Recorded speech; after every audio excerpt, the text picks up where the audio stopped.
del Espíritu Santo. Amén. Ven, Espíritu Santo, llena los corazones de tus fieles, enciende en ellos el fuego de tu amor. Envía tu Espíritu y será creado. Y renovarás la faz de la tierra. Oh Dios, que nos has iluminado con la luz del Espíritu Santo, haz que sintamos rectamente según el mismo Espíritu y gocemos siempre de su consuelo. Por Jesucristo nuestro Señor. Amén. Como vamos a hablar de la Virgen, rezamos a la de María. Dios te salve María, llena eres de gracia, el Señor es contigo. Bendita tú eres entre todas las mujeres y bendito es el fruto de tu vientre, Jesús. Santa María, Madre de Dios, ruega por nosotros pecadores, ahora y en la hora de nuestra muerte. Amén. Gloria al Padre y al Hijo y al Espíritu Santo. Como era en el principio, ahora y siempre, por los siglos de los siglos. Amén. Sagrado Corazón de Jesús, En vos confío. Inmaculado Corazón de María. En nuestra salvación.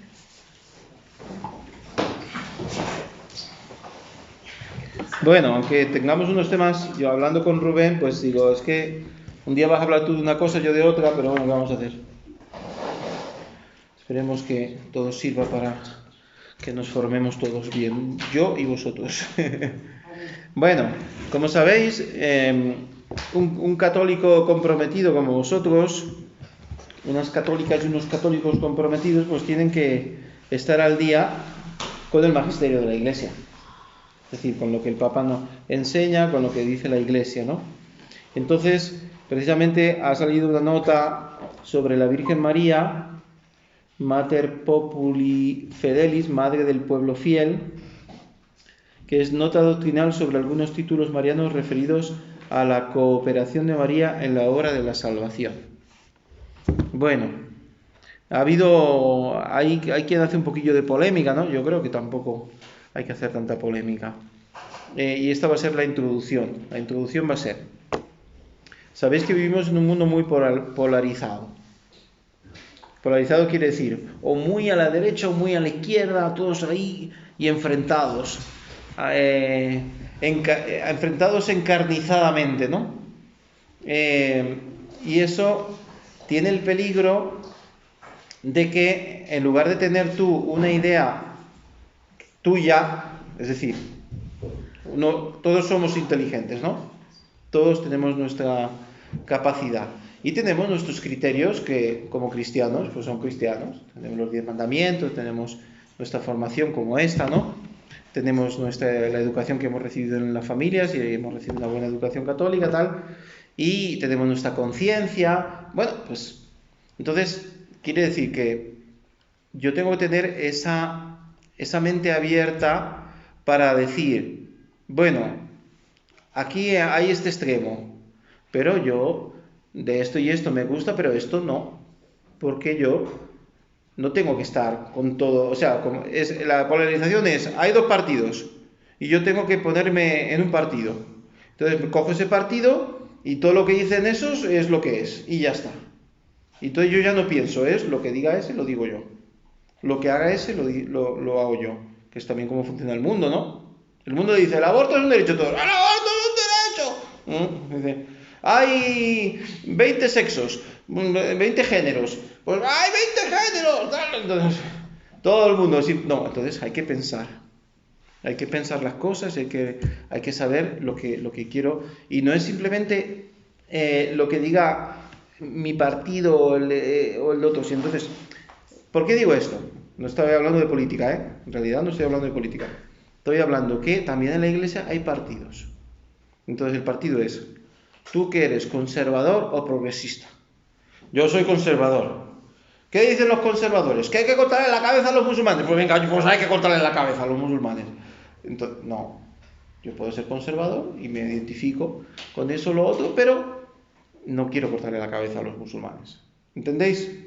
Es decir, no porque yo me identifique con una parte, ya todo lo que digan ellos va a ser bueno y yo cierro mi conciencia y no. O soy progresista, entonces yo soy progresista, entonces estoy con los pobres y no sé qué. Y entonces, claro, y como yo no soy progresista, soy conservador, entonces con los pobres no puedo estar porque con los pobres están los progresistas. Entonces yo con los pobres nada, cero. Yo rosario, adoración. Los pobres no, porque los pobres son de los progres. ¿Entendéis?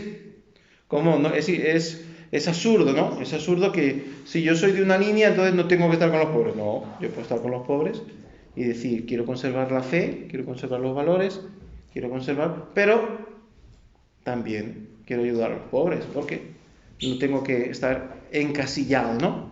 Entonces, con respecto a esta nota, por ejemplo, en algún grupo de católicos en acción, al menos en el de adultos, pues han puesto un comentario de Santiago Martín, que es un sacerdote fundador de los Franciscanos de María, es un buen sacerdote, un gran comunicador, trabajó mucho tiempo en televisión, con la misa tal, y bueno, es un sacerdote muy bueno. Pero a mí, en este caso, el comentario que hace me parece que es un poco polarizar, es decir, sí, a lo mejor en la nota no estoy de acuerdo en alguna cosa o tal, bueno, quiero matizar algunos puntos, y entonces dice, acaba diciendo el comentario, diga lo que diga el Vaticano, yo voy a seguir acudiendo a la Virgen. Entonces, si alguien no ha leído la nota de la congregación del Dicasterio de la Fe, va a decir, el Vaticano dice que ya no hay que acudir a la Virgen. Entonces yo, como si quiero acudir a la Virgen, estoy en contra del Vaticano. ¿Veis la polarización? La polarización es peligrosa en ese sentido, ¿no? Entonces, el documento es un tratado de Mariología, o sea, es largo, más o menos largo, y habla de la Virgen María todo el tiempo, y es una buenísima ocasión para hablar de la Virgen. Y por eso lo vamos a comentar, porque es una excelente ocasión para hablar de la Virgen María, y también para decir lo que es polémico del documento para algunos es que parece que dice que el término corredentora pues no se ve muy claro, y que medianera de todas las gracias tampoco se ve muy claro en algunos puntos, ¿no? Entonces, pero en realidad, fijaos que como vamos a ver ahora, las aclaraciones que hace el documento son simplemente las explicaciones que nosotros hacemos cuando hablamos de corredentora y cuando hablamos de medianera. Es decir, yo en la parroquia teníamos gracias a una gran apóstol, una señora de 80 años, pero con una vitalidad increíble, que yo creo que es una persona canonizable, o sea, es una persona extraordinaria, que ahora se ha ido a vivir a San Giovanni Rotondo, que es donde está el santuario del Padre Pío, donde él murió, que hay una casa católica de acogida de ancianos. Como ella ya no puede físicamente, pues se ha ido allí, ¿no? La han acogido allí, paga una cuota, claro, y tal, y está allí. Bueno, pues esta mujer me dijo, yo en Sicilia, porque es siciliana, hacía la consagración a la Virgen, ¿no? Según las enseñanzas de San Luis de Montfort. ¿Quieres que lo hagamos en la parroquia? Y yo, pues sí, vamos a hacerlo. Entonces lo hicimos durante 5 o 6 años, ¿no? Pero es que además ella sigue a todos los que hacen la consagración, los sigue, se reúne con ellos, hace el rosario, les manda cosas, van aquí, van allá. Entonces ha hecho un grupo enorme, ¿no? De más de 100 personas que se han consagrado a la Virgen y que se ven de vez en cuando y que vuelven al año siguiente a renovar la consagración con los nuevos que se consagran. Una cosa estupenda. Bueno, pues cuando yo le ayudaba, pues haciendo en cada encuentro que se hacía menos, porque era un año de encuentros, y entonces se hacía un encuentro al mes con el rosario, con una meditación, y yo cuando explicaba la enseñanza de San Luis de Montfort, porque claro, decía, María es mediadora de toda la gracia, pero el único mediador es Cristo, y ella lo que hace es interceder, o María ayuda a la redención, pero el único redentor es Cristo. Bueno, pues eso que uno explica, para explicar bien lo que es María, es lo que hace la nota. Explicar que María ayuda a la redención, pero no es redentora como Jesús, porque el único redentor es Jesús. Bueno, pero lo vamos a ir viendo poco a poco, ¿no? Porque además pues nos sirve para repasar. Bueno, para empezar a repasar, la devoción a la Virgen, que tiene que ser cada vez mayor en nuestra vida y que no quita nada a la devoción a Jesús o al amor a Jesús o a la adoración a Jesús, que es el que merece adoración porque es verdadero Dios y verdadero hombre, con el Padre y con el Espíritu Santo. Esta devoción que tiene que crecer en nosotros se basa principalmente en los dogmas marianos. que son los que realmente, porque mediadora de toda la gracia no es un dogma y corredentora no es un dogma, eran títulos devocionales de la Virgen, que ahora decimos alguna cosa, pero entonces, ¿cuáles son los dogmas marianos? A ver, vamos a repasarlos. La Asunción, Madre de Dios, siempre Virgen, Inmaculada, ¿habéis dicho? Sí. Inmaculada y Asunta al cielo. La Asunción es la primera que he dicho. Sí, lo he dicho yo. No, Inmaculada. la medianera de todas las gracias entra como la no, eso es No, entonces, los 5 dogmas son esos. El primero es, eso lo dice el documento continuamente. A ver, el documento se llama, Roberto, el documento se llama Madre del Pueblo Fiel, porque en realidad lo que quiere subrayar el documento es que todo brota de la maternidad de María, de la doble maternidad de María, que es Madre de Dios y Madre nuestra, ¿no?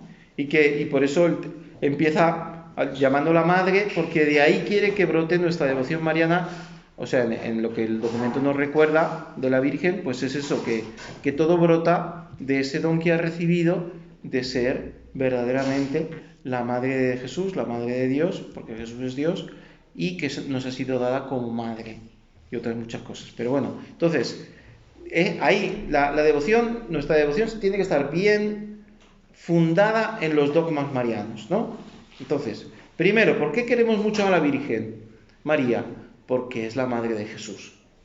Y porque siendo Madre de Jesús, es Madre de Dios. Y ese es un título que nadie tiene, ni nadie puede tener, solo la Virgen María, ¿no?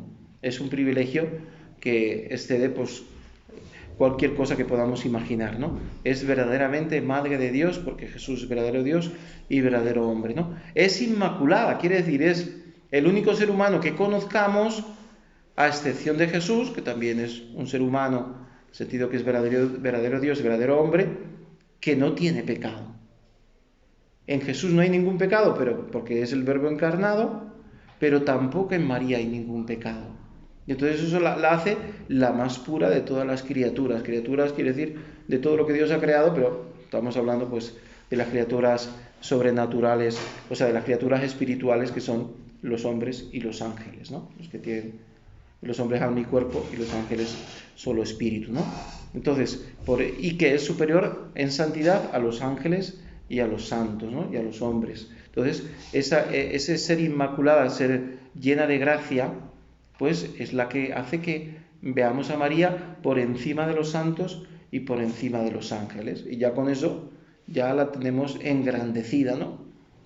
Luego... el tema de la virginidad es un tema muy profundo que tiene que ver con el hecho de que para ser Madre de Dios no ha sido Madre de Dios por obra del Espíritu Santo, y para ser totalmente de Dios se ha conservado en la virginidad, y luego pues el privilegio de que está en el cielo en cuerpo y alma, entonces goza ya de la plenitud de la eternidad, que es la resurrección, la vida eterna y la resurrección, las dos cosas. ¿Qué nos falta? ¿Qué nos hemos saltado?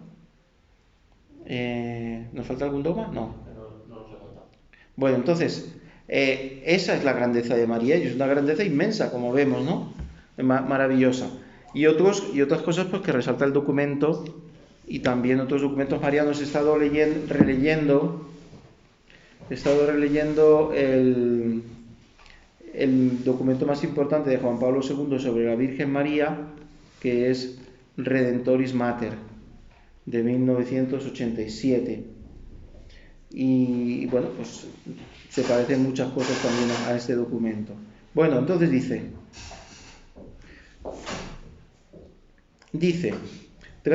la cooperación de María en la obra de la salvación.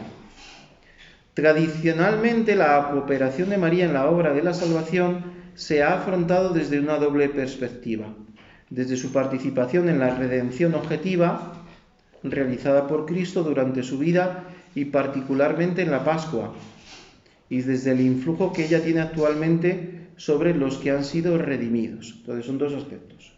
¿Cómo colabora María en la salvación del mundo, en la redención de los hombres? Primero, porque se une a Cristo. ¿Cuándo? ¿Cuándo se une María a Cristo?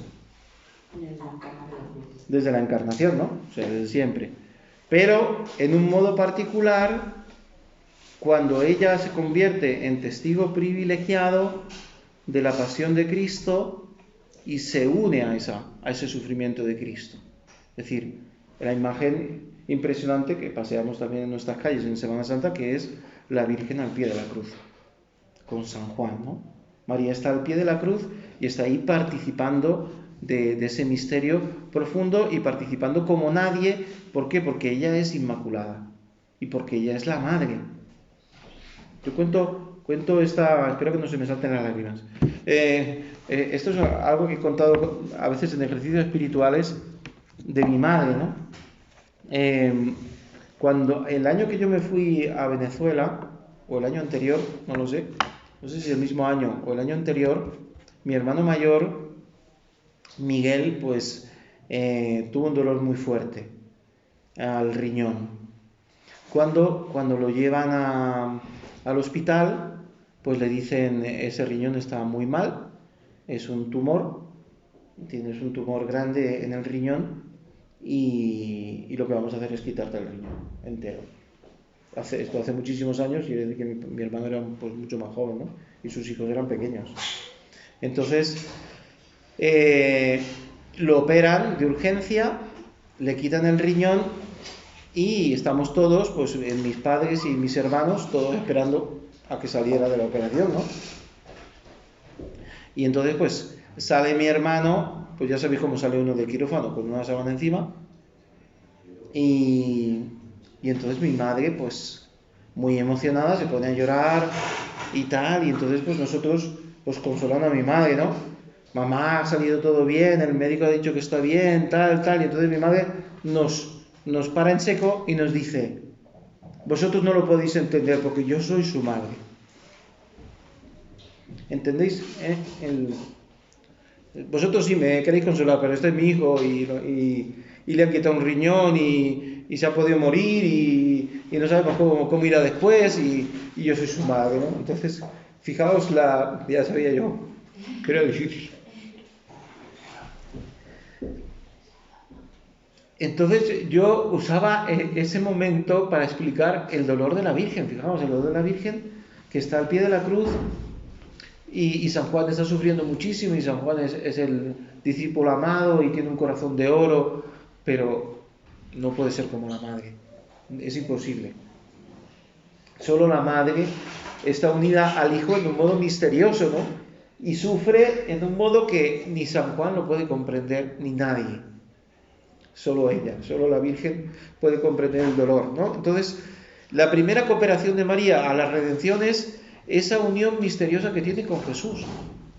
En el momento del sacrificio, toda la vida, fijaos cuando María ve que lo quieren matar, porque no son tontos, o sea, Jesús lo dice, lo predice, aunque María no siempre esté presente cuando lo predice, porque no siempre estaba María con Jesús, pero María sabe, lo dicen los discípulos, hemos ido a Jerusalén y le han dicho, lo han acosado y tal, y no sé qué. Los amigos dicen, no vayas a Jerusalén que te quieren matar. Entonces María sabe que Jesús es perseguido, que Jesús es odiado por muchos. Y entonces fijaos el sufrimiento de María todo el tiempo, ¿no? De cómo su hijo está en peligro y además no lo entienden, y es el Salvador del mundo, y ve con alegría cómo lo quieren los apóstoles y otros muchos discípulos, pero ve también cómo el mundo lo persigue, ¿no? A muerte. Entonces María está unida a Jesús en ese momento. Segundo aspecto que dice el documento es cómo María colabora con la salvación del mundo hoy. Es decir, el primer aspecto es cómo ella lo vivió en ese momento, cómo estuvo unida al misterio de la redención en aquel momento. Y el segundo es cómo ayuda hoy a salvar a los hombres. ¿Por qué? Porque está viva, porque ha resucitado, porque está en el cielo en cuerpo y alma, y porque tiene un puesto particular cerca de Jesús, ¿no? Y entonces, ¿cómo ayuda? Pues naturalmente es la que intercede mejor que nadie ante Jesús, la que cuando le pedimos nos escucha, la que Porque, y ahí está lo que el documento explica de cómo, aunque el único mediador es Jesús, Jesús admite otras mediaciones intermedias, ¿no? O subordinadas, ¿no? Quiere decir, el único mediador entre Dios y los hombres es Cristo, ¿no? Yo pongo el ejemplo que es muy gráfico y que a la gente nos suele entrar mucho por la mente, que es Dios, los hombres. Dios como es infinito, pues está aparentemente infinitamente lejos de los hombres, pero no es así. Pero sí hay una separación, que es el pecado, ¿no? El pecado es un abismo que nos separa de Dios. Dios quiere estar cerca de nosotros, pero nosotros interponemos con nuestra libertad el pecado, ¿no? Entonces, por eso somos naturaleza caída, por eso las guerras, por eso tantas cosas, ¿no? Entonces, está el abismo del pecado. ¿Qué hace Dios? Construye un puente que salva esa distancia del pecado, y ese puente es Jesucristo. ¿Por qué? Porque tiene un lado del puente está en Dios, verdadero Dios, y otro lado del puente está en los hombres, verdadero hombre. Por eso Él es el sumo pontífice, ¿no? El sumo sacerdote de la nueva alianza, el único y sumo sacerdote, ¿no? Del cual participamos los sacerdotes como participación, pero el sacerdote es Él. Por eso cuando decimos esto es mi cuerpo, es Cristo que lo dice. Cuando decimos yo te absuelvo, es Cristo el que lo dice, porque el puente es Él, no soy yo. Pero como sacerdote también soy puente. ¿Por qué? Porque de modo subordinado estoy ayudando a Jesús a llegar, cuando celebro la Eucaristía, cuando perdono los pecados. Pero también todos son puentes, también ellas, aunque no sean sacerdotisas con el orden sagrado, pero tienen el sacerdocio común, ellas y todos los que no sois sacerdotes, que se llama el sacerdocio común de los fieles por el bautismo. Por el bautismo todos somos sacerdotes, profetas y reyes. Y como sacerdotes podemos ofrecer a Dios ofrendas que llegan a Dios, ¿no? Podemos interceder por los demás, podemos hablar de Dios, por eso somos profetas. Entonces, eso hace que también nosotros seamos mediadores de la gracia. Eso es un privilegio extraordinario, ¿no? Yo ayudo a Jesús a salvar el mundo. Pero si yo lo ayudo a Jesús a salvar el mundo con una motica de lo que yo puedo hacer, María lo ayuda inmensamente, ¿no? Porque tiene ese papel privilegiado, ¿no? Entonces, esa es la mediación de María. Bueno, ya, sí que si en cada cosa nos paramos media hora, no vamos a dar nada, pero se entiende, ¿no? Bueno, esta participación de María en la obra salvadora de Cristo está atestiguada en las Escrituras. Y entonces hace todo el recorrido de la fe de María, el sí de María en la Anunciación, el hecho de que ella es testigo. Voy diciendo cosas sin leerlas de todo lo que razona el documento, sin explicarlo, pero que son ideas bastante claras, ¿no?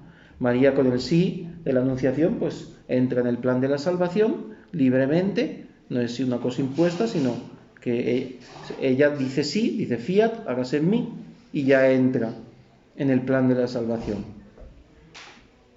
Luego es testigo privilegiado de la infancia de Jesús, por eso San Lucas y los evangelios sinópticos nos cuentan el nacimiento de Jesús y todo, ¿no? El anuncio del ángel, todo eso.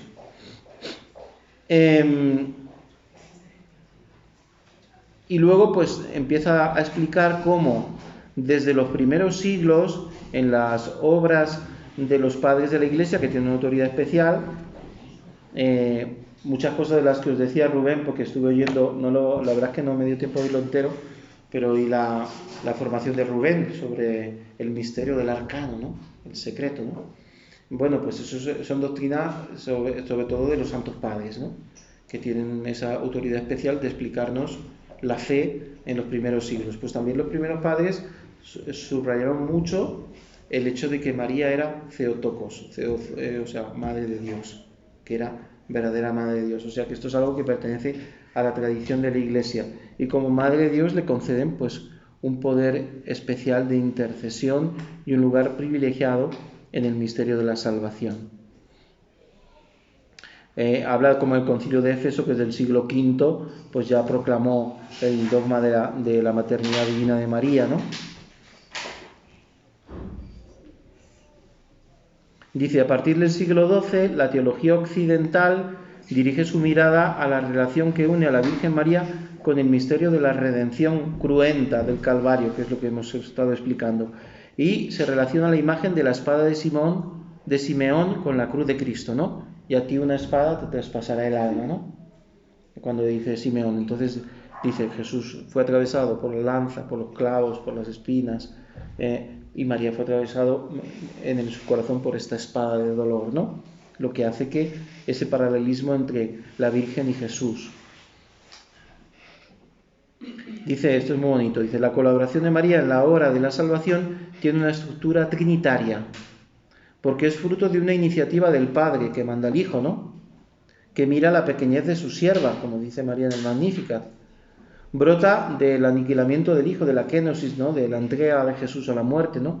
Que se humilló tomando la forma de siervo. Y es efecto de la gracia del Espíritu Santo, que dispuso el corazón de la joven de Nazaret para responder en la Anunciación, y porque la hizo inmaculada, ¿no? En previsión de los méritos de Cristo, ¿no? Bien, entonces empieza a hablar de dos títulos que quiere explicar el documento que se dan a la Virgen, ¿no? El primer título es corredentora y el segundo es mediadora. Entonces, no es que el documento prohíba los títulos, lo que hace es explicarlos y explicar en qué modo, cuando se dice que María es corredentora, puede ser interpretado en un modo equivocado. O cuando se dice que María es mediadora, puede ser interpretado en un modo equivocado o exagerado, ¿no? Es verdad que, por ejemplo, el título de corredentora pertenece también al magisterio ordinario de la Iglesia, porque, por ejemplo, San Juan Pablo II dice el documento, esto lo dice el documento, ¿no? San Juan Pablo II lo utilizó al menos en 7 ocasiones. O sea, Juan Pablo II 7 veces dijo María corredentora. O sea, entonces, si este documento pertenece al magisterio de la Iglesia, también pertenece al magisterio ordinario de la Iglesia las palabras de Juan Pablo II. Quiere decir, ¿veis?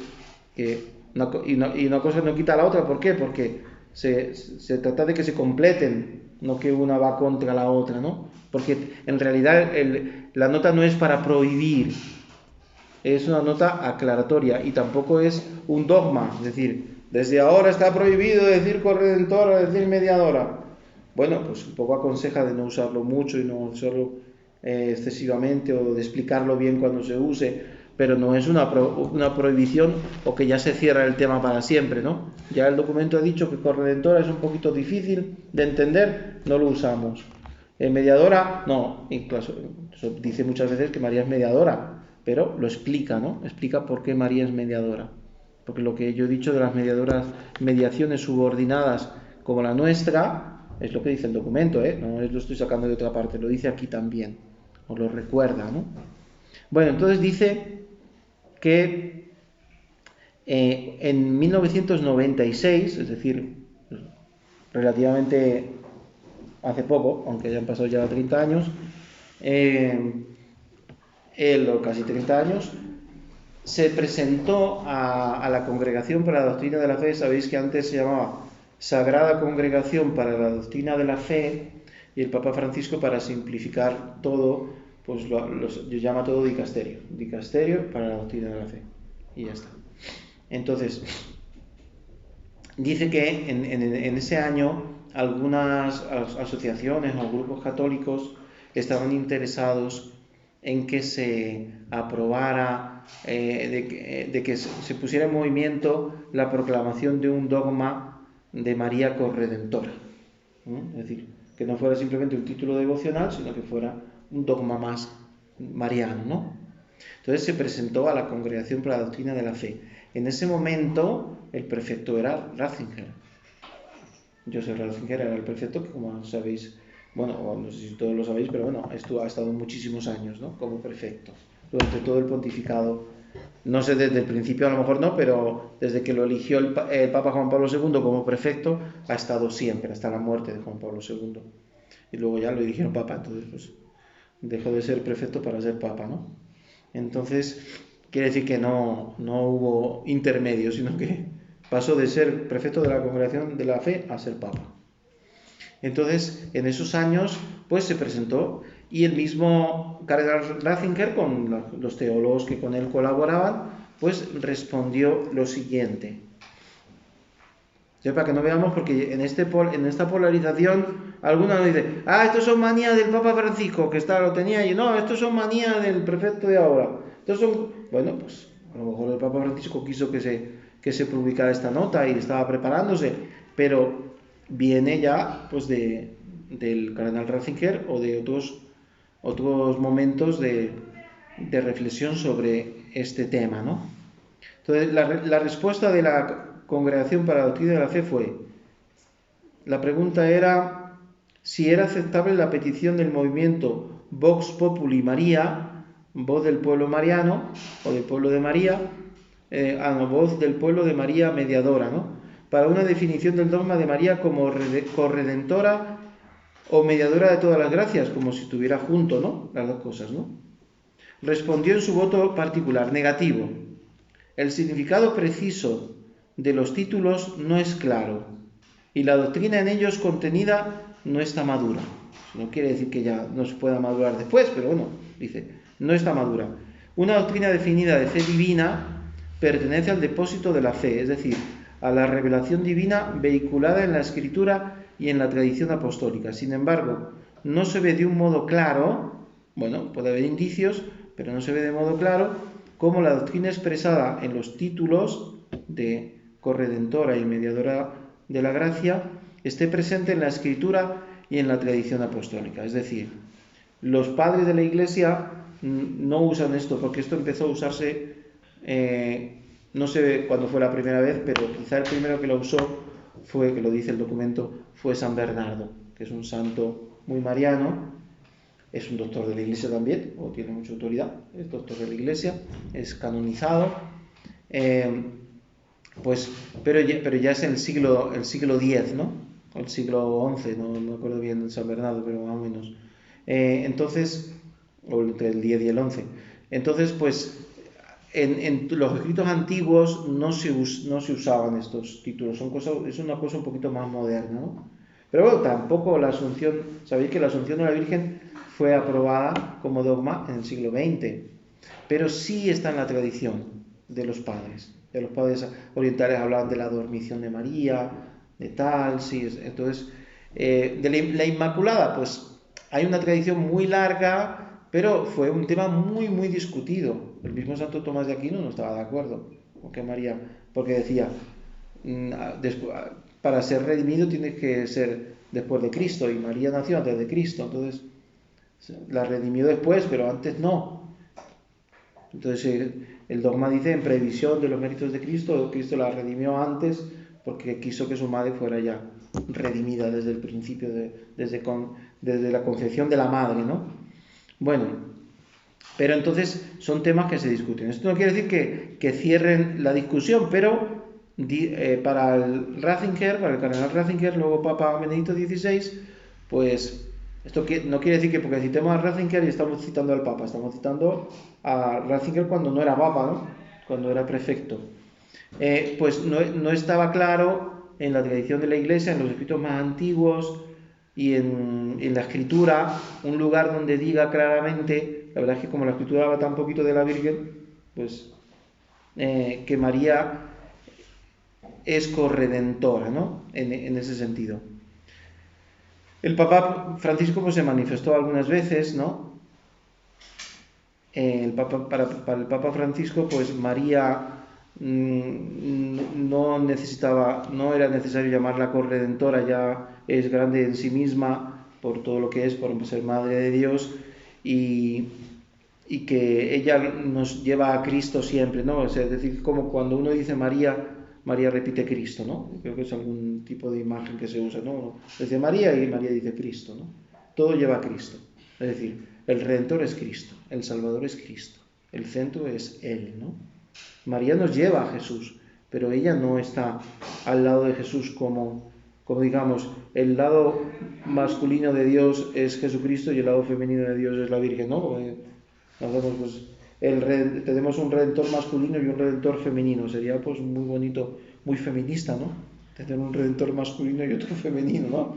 Pero en realidad no se ve que la revelación diga que hay dos redentores, uno masculino y otro femenino, ¿no? O que, aunque ella no sea Dios, pero también redime, ¿no? Ella es colaboradora con la redención, como nosotros, pero en un modo privilegiado. Muy por encima de nosotros, porque está muy por encima de nosotros en santidad, en dignidad, en vocación, en tantas cosas. Pero en realidad es cooperadora como nosotros somos cooperadores. Y eso quizá haga a María más cercana, ¿no?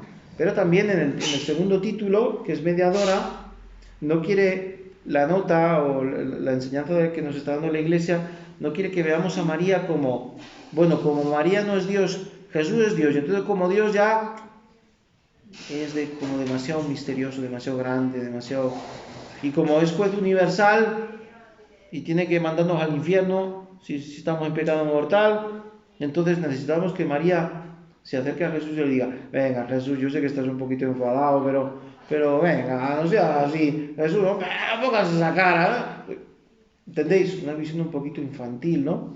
De que necesitamos a María que interceda por nosotros porque Jesús no es suficientemente bueno, ¿no? No es suficientemente comprensivo, no nos escucha como nos debería escuchar. Necesitamos a María que interceda, porque si no, Jesús es juez universal, está sentado en su trono allí y nos va a dar con el cetro, ¿no? Entonces, eso es lo que dice la nota. La nota dice, no necesitamos que María endulce a Jesús, porque ya Jesús es infinitamente bueno, sino que María está ahí, al lado de Jesús, pues con un papel privilegiado, como recordáis en las bodas de Caná, ¿no? Es verdad, es María la que dice no tienen vino, pero también María es la que dice haced lo que él diga, ¿no? No soy yo la que os doy el vino, es Jesús el que os da el vino, es Jesús el que hace posible el milagro, pero es verdad que lo hace por intercesión de María y que es el primer milagro de Jesús y que de alguna manera Jesús dice, no es el momento, pero porque tú me lo pides, hago que sea el momento de empezar mi vida pública, de empezar los milagros, de empezar mi manifestación particular a través de signos, ¿no?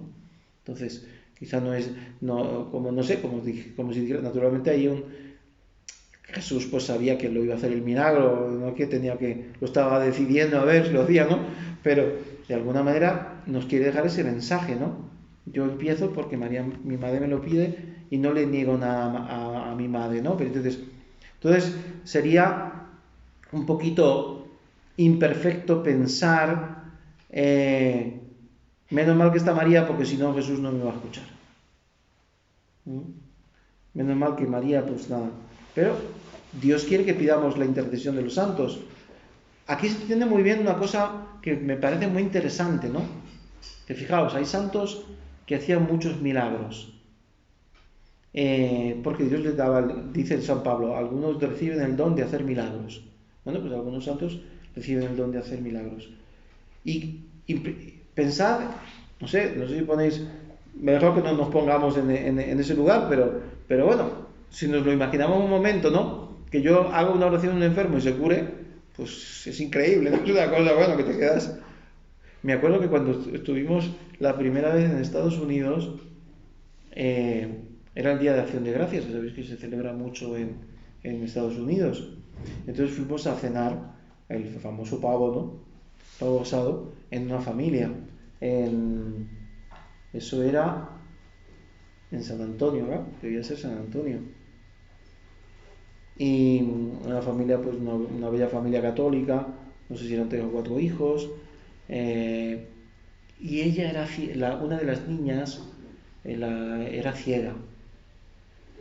Y a mí me dio una compasión tan grande y yo rezo mucho por esa muchacha, sobre todo cuando estaba cerca de aquel viaje, pues yo rezaba mucho, pobrecita, que vea, ¿no? Que no se curó, pero quiero decir que imagínate que tú rezas por una muchacha, le dice, bendiga a mi hija, y tú la bendices y dices, Señor, pobrecita esta muchacha tan joven, que vea, ¿no? Que pueda tal.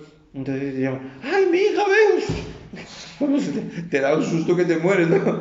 No te mueres por milagro también, ¿no? Entonces, pero fijaos cómo los santos aunque hacían milagros, no se les, aunque es una tentación que uno recibe un don, de cualquier tipo de don, que se le suba a la cabeza y que luego tal, ¿no? Pero ¿por qué los santos canonizados no se les subía a la cabeza? Porque tenían la certeza absoluta de que el milagro lo hace Dios. Entonces ellos sabían que no hacían milagros. Y por eso incluso le decían, pero usted hace... No, yo no, nada, eso es Dios es lo que hace. Ah, no, pero ha sido usted, decían que el cura de Ars le echaba la culpa a la mártir de Ars, ¿no? No me acuerdo cómo se llamaba, una mártir que veneraban en Ars, y entonces decía, ella se cobraban también milagros por su oración y tal, y entonces pues ella decía, no, es la santa esta, que no me acuerdo cómo se llama, es la santa, tal, entonces le echaba ahí, la santa los decía, sí, yo algún milagro he hecho, pero tú has hecho otros también, o sea, pero ha sido tu intercesión, no la mía, tal, pero entonces, pero él, no soy yo, es Dios el que hace, ¿no? Entonces, fijaos, María siempre sabe que todo es Jesús, que es Jesús el que nos salva, el que nos redime. Ella es la que intercede, la que nos lleva a Jesús, la que es un camino privilegiado para ir a Él. Entonces, ese es el sentido del documento, ¿no? Aclarar eso, que la redención es solo de Jesús. Dice, teniendo en cuenta, voy a leer algún pedazo, ¿no? Teniendo en cuenta la necesidad de explicar el papel subordinado de María a Cristo en la obra de la redención, es decir, que no están en el mismo nivel, es siempre inoportuno el uso de título de corredentora para definir la cooperación de María. Es decir, el peligro grande de que lo pongamos al mismo nivel, de que hay un redentor y una redentora.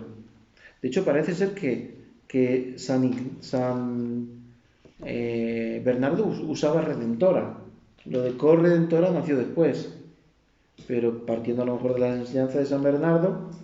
Pero entonces, en algún momento de sus catequesis marianas, porque tiene muchas, San Bernardo, pues dijo María Redentora porque colaboró con Jesús, porque sin ella, ¿cómo podía haber sido Jesús? Como dice San Luis María de Griñón de Montfort, la verdad que cuando, no sé si lo habéis leído, ¿no? Pero a mí me produjo una impresión muy fuerte, ¿no? Porque por cómo él subraya, ¿no? Todas las gracias vienen por María, tal. Pero luego él todo esto lo explica también. Si San Luis María Griñón de Montfort no hubiera explicado bien que todo es Jesús y que el Redentor es Él, no lo habrían canonizado. Habrían dicho, este tío es un hereje, que dice que María es la que nos salva, que dice que María... No, él dice todo por María, todo con María, por María, pero dice, pero es a Jesús, consagramos a María, pero es el Espíritu Santo el que nos consagra, es una consagración a Jesús, porque es renovar la consagración bautismal. Es decir, San Luis lo explica bien, si no, no lo habrían canonizado. Lo han canonizado porque él explica todo, ¿no? Entonces, hay que tener cuidado cuando hablamos de la cooperación de María, de que no se ponga María al mismo nivel que Jesús, o que parezca que María es María la que nos redime, la que nos salva, cuando es Jesús el que nos salva. Pero ha querido, porque claro, el centro de este mensaje de San Luis de Montfort es que lo que dice San Luis de Montfort es Dios el que nos salva, es Jesús el que nos salva, pero Jesús ha querido que sea a través de María. Es una decisión de Jesús, es Jesús que ha querido que sea así. ¿No tenía necesidad Dios de María para salvarnos? No, pero Él ha querido que sea así, que las gracias nos vengan a través de María, ¿no? Está claro que esta nota a San Luis a lo mejor en el sepulcro está haciendo un poco así, dice, pero bueno, ¿qué pasa? Si yo enseñaba otra cosa.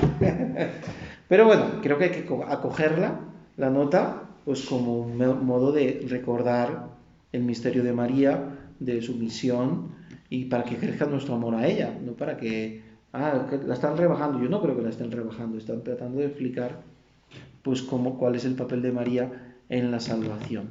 Luego a lo mejor pasará el tiempo y se aclarará más y dirán, lo podemos usar, pero usémoslo de este modo, ¿no? No lo sé. Naturalmente es que el título corredentora es en sí mismo fuerte, ¿no? Fuerte, como que parece que está diciendo que lo hizo con Jesús todo casi al nivel de Jesús podía. Eso es lo que la nota nos dice. Bueno, entonces, y el segundo punto, mediadora de todas las gracias, creo que ya lo he explicado, y ahora podemos abrir un poquito de diálogo, si queréis pues preguntar o decir lo que pensáis, lo que os viene. Pero es más o menos lo que he dicho, ¿no? Dice, mediadora de todas las gracias, pareciera que Dios no puede dar una gracia sino a través de María. Es como si le atáramos las manos a Dios, ¿no? Es decir, si no pasa por María no llega, ¿no? Tiene que ser siempre por María. Parece que es absolutamente necesario que sea así. No es, bueno, pero es que Dios lo ha querido así. Bueno, pero Ratzinger diría, vale, Dios lo ha podido querer así, pero ¿dónde está eso?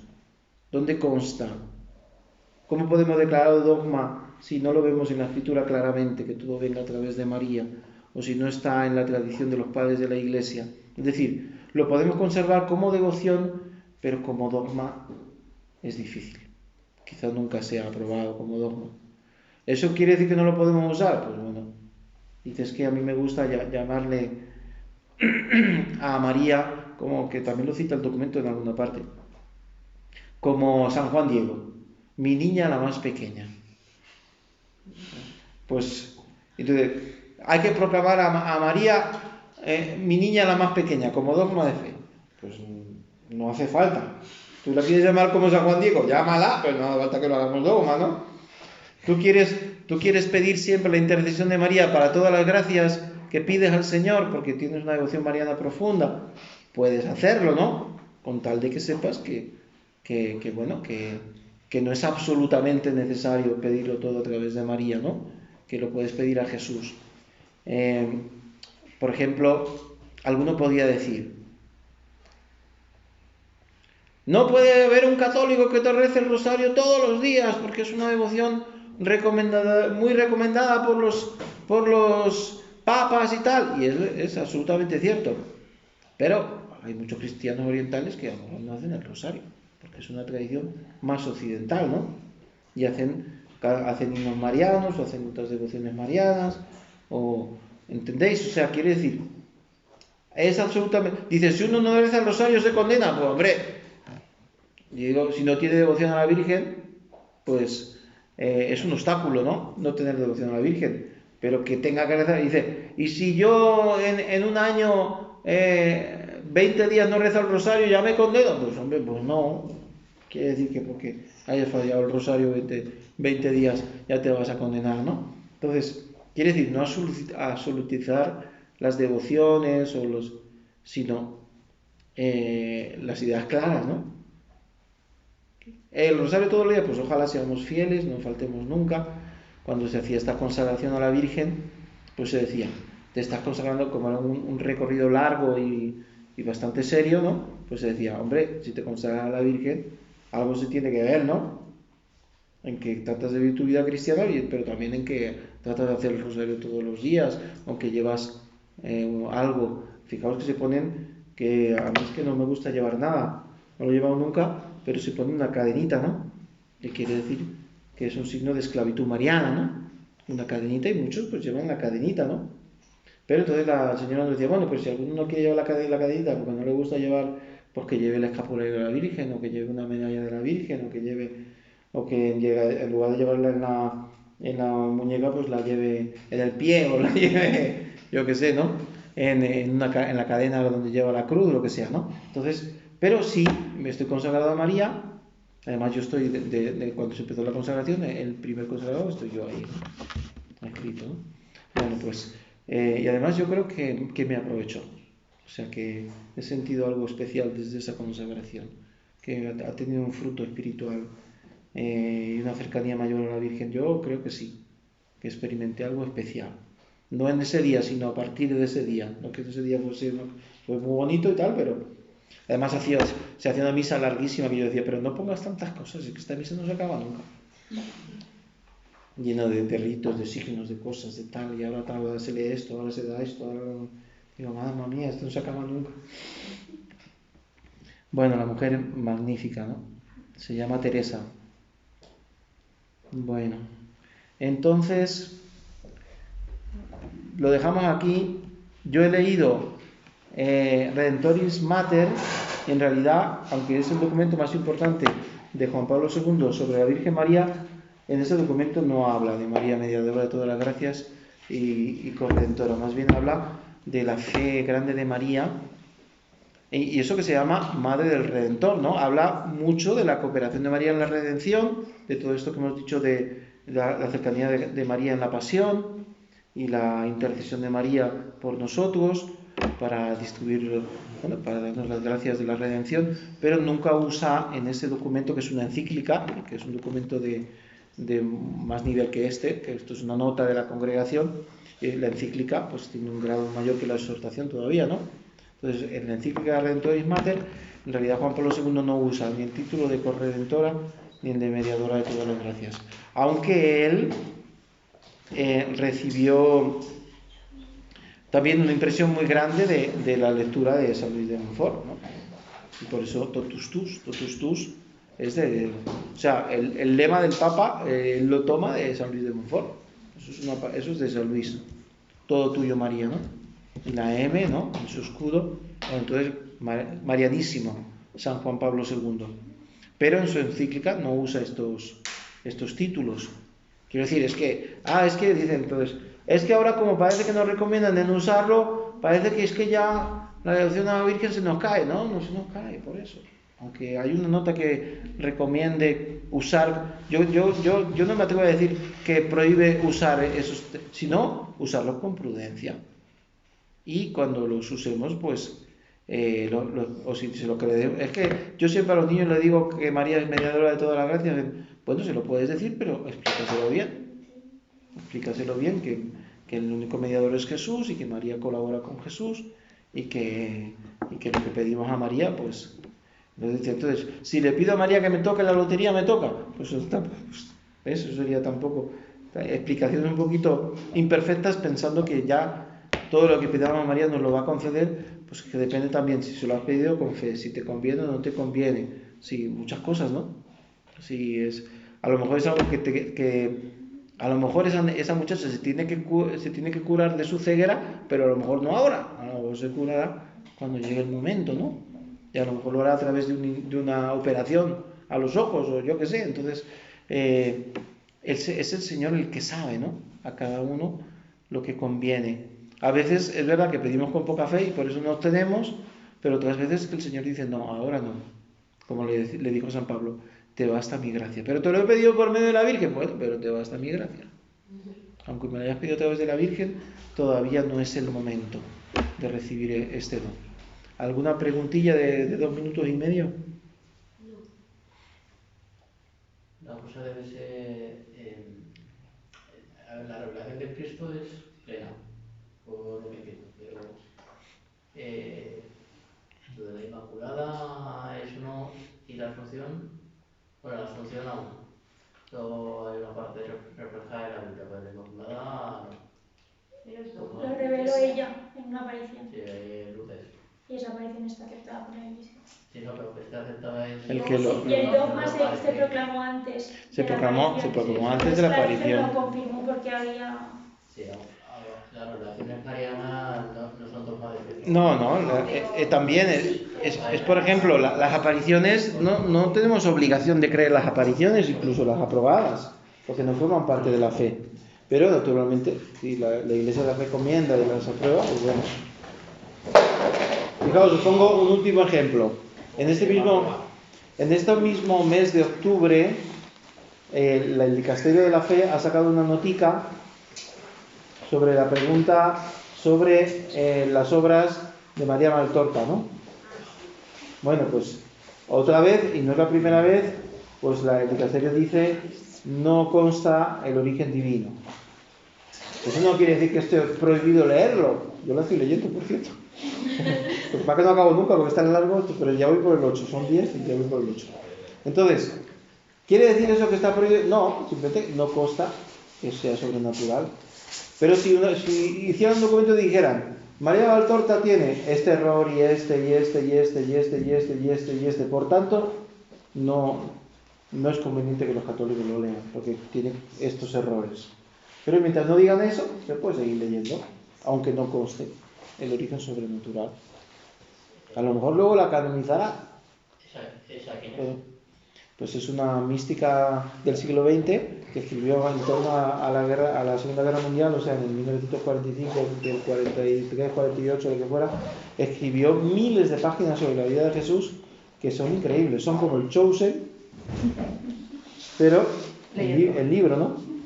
Y me gusta mucho el padre David. ¿Eh? Me gusta mucho el padre David. Me nombra mucho. Ah, también lo nombra, yo no la suelo nombrar. Yo suelo poner los ejemplos, pero significa que son de Valtorta. Y el padre Antonio también. Sí. En nombre del Padre, del Hijo y del Espíritu Santo. Te damos gracias, Señor, por todos los beneficios que nos has concedido, a ti que vives y reinas por los siglos de los siglos. Hemos hecho la de María, hacemos ahora el Padre nuestro. Padre nuestro, que estás en el cielo, santificado sea tu nombre. Venga a nosotros tu reino. Hágase tu voluntad en la tierra como en el cielo. Danos hoy nuestro pan de cada día. Perdona nuestras ofensas, como también nosotros perdonamos a los que nos ofenden. No nos dejes caer en la tentación y líbranos del mal.